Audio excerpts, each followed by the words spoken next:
Yo, what's going on, guys? My name is Alex, and Steve Nash is officially fired from the Brooklyn Nets. It feels like this has been a move that really should have happened a lot earlier, especially since KD wanted Nash gone back in the offseason, but now that it's actually happened and the Nets are in search of a new head coach, I made a YouTube short and TikTok. By the way, go follow me over on TikTok. Link is in the description. About the firing, and in that video, I said that Nash was a bad head coach. Surprisingly, I had a comment asking the question of why is Nash an awful coach? To me, this implies that some people think he was actually, a good coach, or at least an okay one at that, which I don't really think is true at all. So I wanted to talk a bit about why Nash wasn't a good coach, and also discuss the future of the Nets now that he is gone. Before we do though, I'm on the road to 100 subs, so it would mean a lot if you subscribed. With that out of the way, let's get started.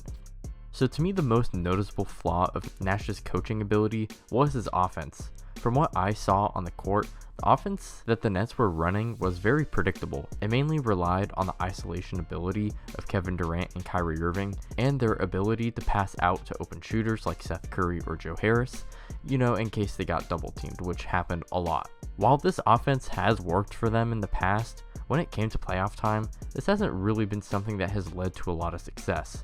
Since Kevin Durant and Kyrie have both shown up in Brooklyn, they have only won a playoff series, just one. And when you think about the expectations that was set for them when they first came in, this is far below those expectations.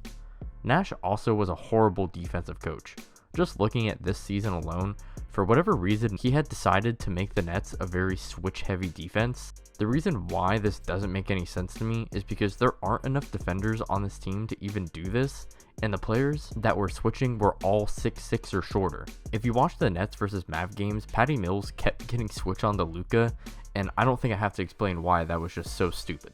In the 7 games Nash was coaching this season, the Nets were ranked 29th in defensive rating, 28th in opponents' points per game, 27th in opponents' 3-point percentage, last in defensive rebounding percentage, 18th in opponents' second chance points, last in opponents' second half points, and 26th in opponent offensive rebounds. This ultimately has led to possibly one of the worst defenses we've seen all time. And it was actually funny because every team they played had a field day against them. The Pelicans grabbed 21 offensive rebounds against them. Siakam had a 37-point triple-double, and Morant and Desmond Bane combined for 76 points, and the list goes on. Every team that they've played has had a field day on them. Nash really should have been fired sometime last season, but now that he's finally gone, it's time for the Nets to find another coach. Quinn Snyder is one coach that has come up in the search, but Ime Udoka is the frontrunner to take this job now that his future with the Celtics is over. Ime proved last season to be one of the best coaches in the league by completely turning around the Celtics season and turning them into a defensive juggernaut. It would make sense for the Nets to want to get Ime so bad because the Nets defense, in my opinion, is their biggest problem.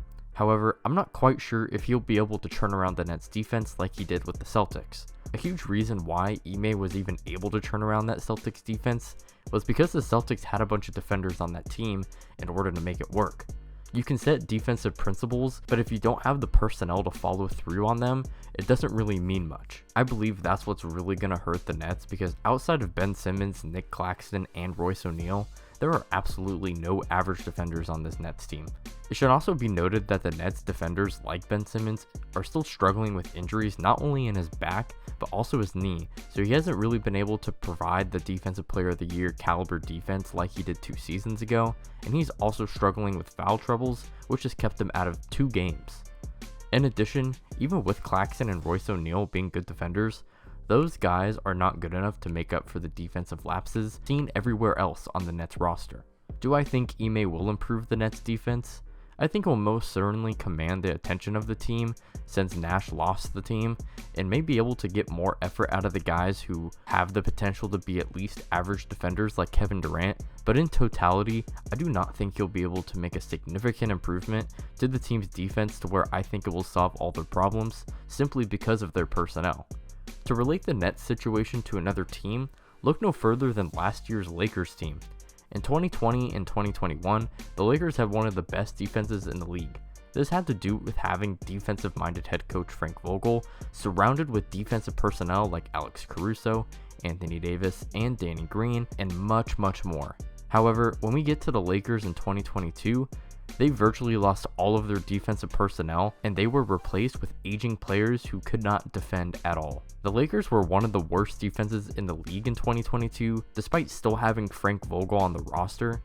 And Frank Vogel ultimately became the scapegoat for the Lakers front office, since after the season he was fired. Now, there are definitely differences in this situation.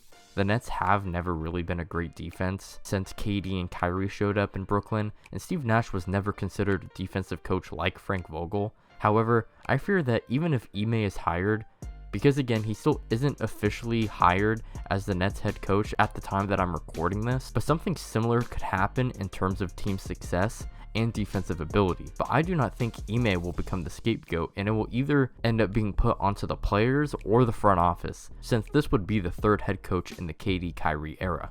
One thing I will defend Steve Nash on is that ever since he got hired, I don't truly think he had a chance to even be a competent head coach. Sure, having KD and Kyrie on your team almost certainly helps you become a better coach because they will be able to make up for your flaws as a coach.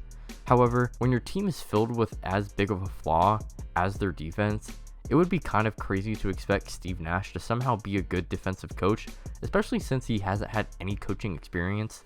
And even if you want to relate back to his playing career, he was never even a good defender ever in his career. Nash also really didn't have a chance because a lot of his star players like KD, Kyrie, and when they had Harden were facing injuries, so they were never fully healthy and able to acclimate to any sort of consistent game plan. So they were constantly adjusting every single game that they played, and again, it would set any coach up for failure, not just Steve Nash. I truly believe that no coach would be able to fix this Nets defense, so I'm not going to be upset at Nash because he wasn't able to fix it.